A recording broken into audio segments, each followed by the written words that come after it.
So ఏ అక్షరం వాళ్ళు జాగ్రత్త అని చెప్పారు. అవును. అవునా కాదా? అట్లాగే 8, 17 ఈ అది కూడా నంబర్ల చెప్పా. వాళ్ళకి కూడా బాగాలేదని చెప్పారు. ఎస్, ఈసారి తీవ్ర మానసిక వేదన ఉంటుందని చెప్పారు. ఖచ్చితంగా ఇది 100%. అట్లనే నిజంగానే జరిగింది. నా క్లోజ్ ఫ్రెండ్ ఒక అతని వల్ల మదర్ చనిపోయింది. అతను అసలు చాలా ఇబ్బందుల్లో అంటే ఒక రకమైన మానసిక వేదన. 8 8 బో సో ఏంటి అసలు అంటే దీనికైనా మరి పరిష్కారం ఏమైనా ఉంటుందా? ఉంటుంది, తప్పకుండా ఉంటుంది. మళ్ళీ చెప్తున్నాను, ఇది 2026 సంవత్సరంలో 8వ తారీఖు, 17వ తారీఖు, 26వ తారీఖు టోటల్ చూస్తే 8 ఇదొకటి. అదే విధంగా వీరి మొబైల్ నెంబర్ కానీ 8 పూర్తిగా కౌంట్ చేస్తే 9+4+3+8+4+3+0+3 ఇట్లా అన్ని ప్లస్లు చేస్తే నెంబర్ 8 వచ్చిన, ఒకవేళ వీరు 8వ తారీఖు జన్మించిన, ఒకవేళ వీరి ఏటీఎం పిన్ నెంబర్ 8 ఉన్నా, ఒకవేళ వీరి యొక్క బ్యాంక్ అకౌంట్ నెంబర్ 8 ఉన్నా పెద్ద మొత్తంలో లాస్ అయ్యే ఛాన్సెస్ ఉంటుంది. సో చాలా జాగ్రత్తగా ఉండండి. చాలా జాగ్రత్త అంటే తప్పకుండా మీ వ్యక్తిగత చార్ట్ ను చెక్ చేసుకోవాలి. చెక్ చేసుకొని నడిచే దశ అంతర్దశలను బేస్ చేసుకొని ఏదైనా రెమెడీ చేసుకొని ముందుకు పోవాల్సింది. అంతే. సో మీరు చేస్తారా రెమెడీస్? అది వ్యక్తిగతంగా చూద్దాం. ఎందుకంటే నేను యాక్చువల్లీ సంఖ్యాశాస్త్రము ఇటు ఆస్ట్రాలజీ ఈ రెండు కూడా మనము కలిపి చెప్పడం కూడా జరిగింది. సో నెంబర్ 1లో జన్మించినటువంటి వారికి ఏంటిది, నెంబర్ 9లో జన్మించినటువంటి వారికి లక్కీ ఏమిటి, ఇట్లా అన్ని ఎవ్రీథింగ్ కూడా మనము ఖచ్చితంగా కూడా చేస్తున్నాం కనుక సో అది వారి వారి పరిస్థితుల దృష్ట్యా ఒకవేళ ఇప్పుడు నెంబర్ 1 1వ తారీఖు మనకు 10వ తారీఖు 28వ తారీఖు జన్మించినటువంటి వారు ఈ 2026లో వివాహం చేసుకోవద్దు. ఒకవేళ చేసుకునే పరిస్థితి ఉంటే మాత్రము 1కి 10 సార్లు చెప్తున్నా, 1కి 10 సార్లు మీరు సెకండ్ ఒపీనియన్ అయినా తీసుకోండి. ఇప్పుడు ఒక డాక్టర్ దగ్గరికి వెళ్తే ఏ విధంగా సెకండ్ ఒపీనియన్ తీసుకుంటారో ఆ విధంగా నా దగ్గరికి అయినా రండి, సెకండ్ ఒపీనియన్కి అయినా పర్వాలేదు. కానీ లేదా మీకు నచ్చినటువంటి వారితో చూపించుకోండి, జాగ్రత్తగా ఉండండి. పరిహారం సూచిస్తారా? లగ్నము ఒకవేళ వారి దశ అంతర్దశలు ఎట్లున్నాయో చూడాలి మనం. దాన్ని బట్టి పరిహారం ఏమున్నది, లక్ష్యం ఉన్నది. ఇప్పుడు మనకు ఉదాహరణ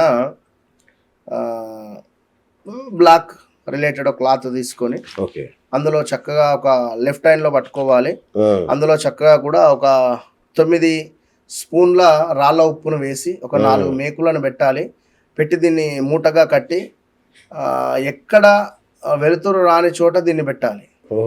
పారే నీటిలో పారేయాలి 11వ రోజు నాడు. ఇది విశేషంగా పనిచేస్తుంది.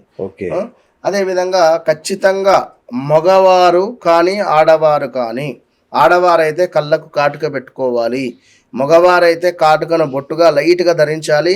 దానిపై కాస్త రెడ్ కలరు కుంకుమ ధరించుకున్నా కూడా విశేషమైనటువంటి ఆకస్మిక ధనప్రాప్తి కానీ, నెగిటివ్ ఇంపాక్ట్ కానీ, జాతకంలో రాహువు యొక్క ఎనర్జీ అనేటువంటిది వీరికి వస్తుంది. రాహు నీచంగా ఉన్న ఎనర్జీ వీరికి వస్తుంది. అంటే ఇదొక పరిహారం. ఇలాంటి లక్ష్యం ఉంటుంది. కానీ మీ బ్లడ్ గ్రూప్ మీదే, నా బ్లడ్ గ్రూప్ నాదే. అవునా కదా? ఇక సంక్రాంతి అంటే అసలైన పండుగ సినిమా పండుగే ఉంటది. సో సినిమాలు ఈసారి 5 సినిమాలు వస్తున్నాయి. హడావుడి మామూలుగా లేదు. గ్లోబల్ స్టార్ ప్రభాస్ది, అట్లాగే మెగాస్టార్ చిరంజీవి గారిది, రవితేజ, ఇంకొక 2 చిన్న సినిమాలు పోటీ పడుతున్నాయి, ఒక 5.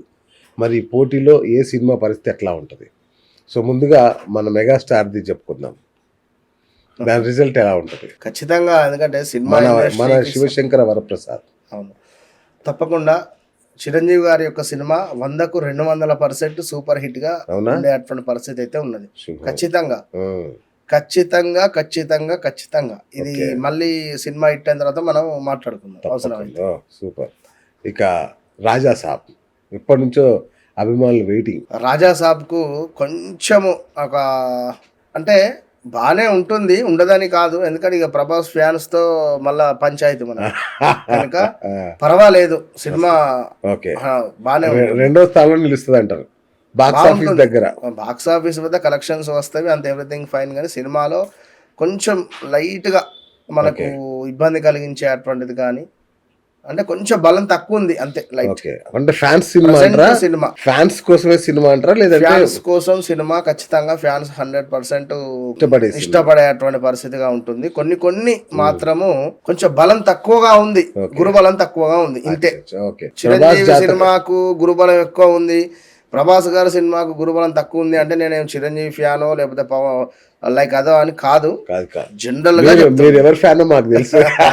వారికి ఇప్పుడు సినిమాలు లేవు కాబట్టి హ్యాపీ కనుక ఖచ్చితంగా, ఎందుకంటే చిరంజీవి గారికి పంచమాత గురువు అద్భుతంగా ఉండడం జరిగింది కనుక గురుబలం అద్భుతంగా ఉన్నది. ఓకే, ఖచ్చితంగా బాగుంటుంది. సూపర్. కొంచెం రాజా సాబ్కు గురుబలం కొంచెం తక్కువ అనిపిస్తుంది. ఓకే, మరి మాస్ మహారాజ్ రవితేజ భర్త మహాశైలకు విజ్ఞప్తి అని 65% పర్వాలేదు. అవునా?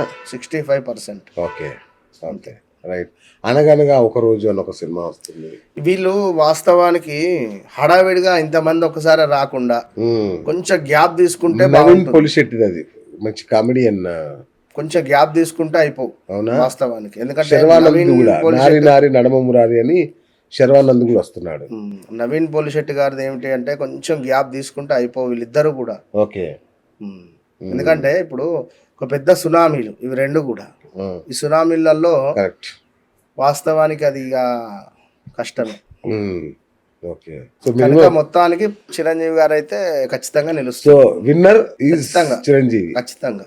రాజయోగం ఎవరికి ఆయనది అంటారా? రాజయోగం కూడా చిరంజీవి గారిదా? చిరంజీవి గారికి గురుబలం ఉంది, పంచమ గురువు ఎక్సలెంట్ గా ఉంది, ఖచ్చితంగా కొడుతున్నాడు, అందులో నో డౌట్. రైట్. ఇప్పుడు 8వ నెంబర్ ప్రమాదంలో ఉందన్నారు, 1వ నెంబర్ వాళ్ళు పెళ్లిళ్ళు చేసుకోకపోవడమే బెటర్ అన్నారు. అట్లా ఇంకేమున్నాయా మిగతాయి కూడా ఏమన్నా ఇబ్బందికర? నెంబరు 1, నెంబరు 10, 28 వారు వివాహము చేసుకునే క్రమములో 8వ తారీఖుకు సంబంధించినటువంటి వారిని గాని, 17వ తారీఖు జన్మించినటువంటి వారిని కానీ, 26వ తారీఖు జన్మించినటువంటి వారిని కానీ చేసుకోకుండా ఉంటే చాలు. 8వ తారీఖు, 17వ తారీఖు, 26వ తారీఖు జన్మించినటువంటి వారు మాత్రం వివాహం చేసుకోకండి. 8వ తారీఖు వాళ్ళు అయితే ఆగండి. ఈ లింక్ ఉందా?